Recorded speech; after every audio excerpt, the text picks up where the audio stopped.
Assalamualaikum warahmatullahi wabarakatuh. Selamat pagi anak-anak. Kembali lagi bersama Bu Rani Rashidah Sabrina di kelas 3, tema 2, subtema 1 pada pembelajaran 1. Nah anak-anak, sekarang kita sudah masuk pada tema 2 ya. Kita akan membahas tentang manfaat tumbuhan bagi kehidupan manusia. Tuhan menciptakan beragam jenis tumbuhan. Tumbuhan bermanfaat bagi kehidupan manusia dan hewan. Manfaat tumbuhan diantaranya sebagai sumber makanan, bahan baku industri, peralatan rumah tangga, bahan pakaian, pewarna alami, dan kesehatan. Nah anak-anak, kalian dapat melihat gambar yang ada di layar ini. Ada beraneka ragam tumbuhan dan juga hewan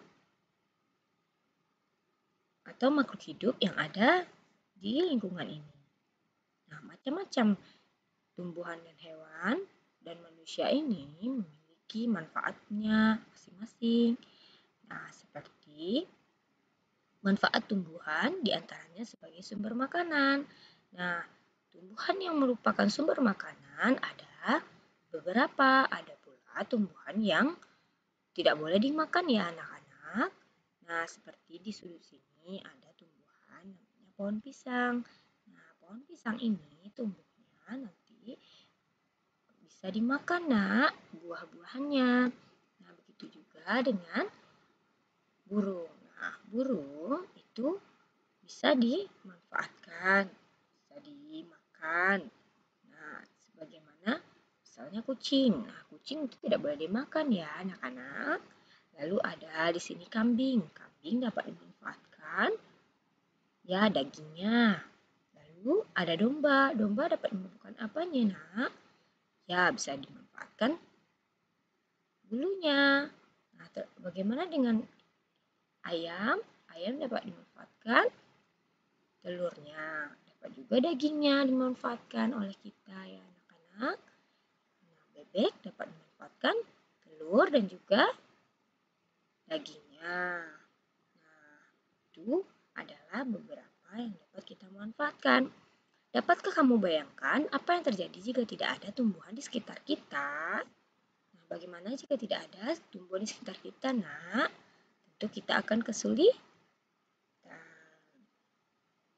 Nah, sekarang kita masuk pada pembelajaran 1. Dayu kini senang membaca. Kali ini ia membaca sebuah dongeng. Apakah kamu ingin tahu isi dongengnya? Nah, bacalah dongeng di bawah ini dengan nyaring dan lafal yang tepat. Nah, anak-anak, dongeng di bawah ini dapat kita baca dengan nyaring. Nah, Ibu bacakan dengan nyaring dan lafal yang tepat.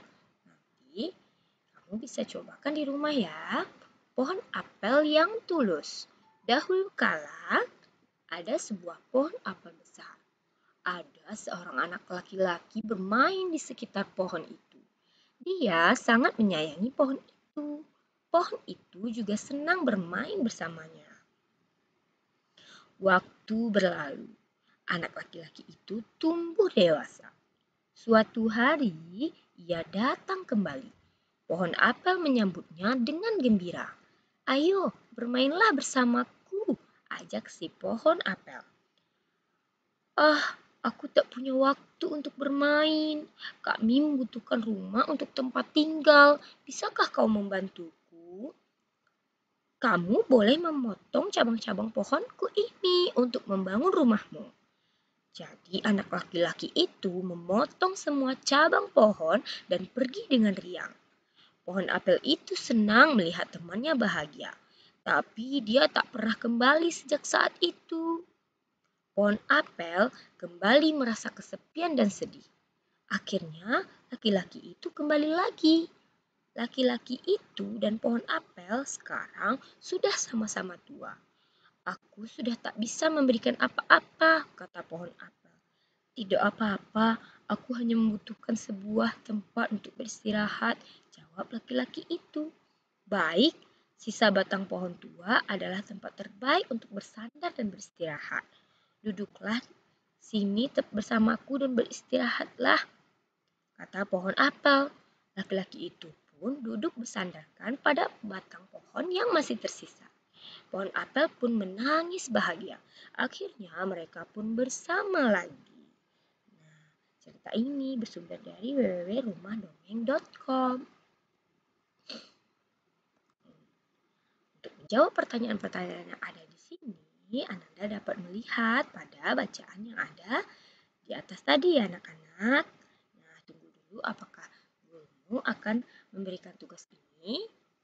Nah, kita tunggu nanti di WA grupmu masing-masing ya anak-anak. Nah, setelah membaca dongeng pohon apel yang tulus, Dayu ingin membantu ibu. Dayu menyapu halaman rumah hingga bersih. Saat menyapu, Dayu punya ide untuk mengumpulkan daun-daun kering. Nah, di sini ada gambar Dayu sedang mengumpulkan daun-daun kering anak-anak.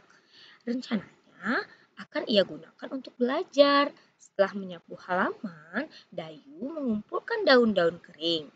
Dayu mengambil beberapa helai daun kering, lalu meletakkannya di sebuah kotak. Ia mengambil lagi beberapa helai daun kering dan meletakkannya pada kotak yang lain. Di kotak pertama ada 35 helai daun kering, di kotak kedua ada 15 helai daun kering. Jadi, Dayu meletakkan di dalam kotak pertama dan kedua helai daun yang berbeda ya anak-anak. Nah, anak-anak bisa melihat pada gambar berikut. Dayu meletakkan daun di dua kotak. Ini adalah kotak yang pertama dan ini adalah kotak yang kedua. Dayu menghitung semua daun kering ya anak-anak. Nah, cara menghitungnya kotak pertama ditambah dengan kotak kedua. Maka hasilnya 35 ditambah 115 sama dengan 50 kotak. 50 daun kering. Ternyata semua daun berjumlah 50 helai daun kering. Dayu ingin tahu jika posisi kotak itu ditukar, apakah jumlah daunnya akan sama? Nah, jika Dayu menukar kotaknya, apakah daunnya sama? 15 ditambah 35 hasilnya tetap sama. Ternyata anak-anak ada 50 helai. Ternyata jumlahnya sama ya, yaitu 50 helai daun kering. Nah, jadi 35 ditambah 15 sama dengan 50 dan 15 ditambah 35 sama dengan 50. Jadi 35 ditambah 15 sama dengan 15 ditambah 35. Jadi ini berlaku sifat penukaran ya anak-anak. Kita bisa coba pada penjumlahan yang lain, yaitu bilangan yang lebih besar. Contohnya 120 ditambah 930 hasilnya 1050. Begitu juga dengan 930 ditambah 120 hasilnya tetap 1050. Jadi ada sifat pertukaran. Nah, untuk mengerjakan latihan berikut ini, anak-anak ibu bisa menggunakan sifat pertukaran ini ya anak-anak. Nah, kita tunggu apakah gurumu akan memintamu untuk mengerjakan tugas ini. Nah, jika iya, kita bisa melihat contoh pada keterangan di atasnya. Contoh ini berlaku sifat pertukaran, begitu pula dengan mengerjakan soal berikut ini. Nah, anak-anak, setelah itu kita akan bernyanyi. Hari Minggu, Dayu pergi tamasya ke gunung. Dayu pergi bersama orang tua dan saudara sepupunya. Di gunung, ia banyak melihat pohon cemara. Nah, banyak sekali ya Dayu melihat pohon cemara. Pernahkah kalian melihat pohon cemara? Cemara memiliki banyak manfaat bagi manusia. Salah satunya, kayu dari pohon cemara digunakan untuk membuat perabot rumah tangga. Dayu dan sepupunya bernyanyi lagu cemara selama di perjalanan. Nah, anak-anak, jadi Dayu akan bernyanyi pohon cemara karena ia bertemu dengan pohon cemara. Nah, ini adalah lagu pohon cemara. Nah, yang diciptakan oleh Ate Mahmud ya anak-anak.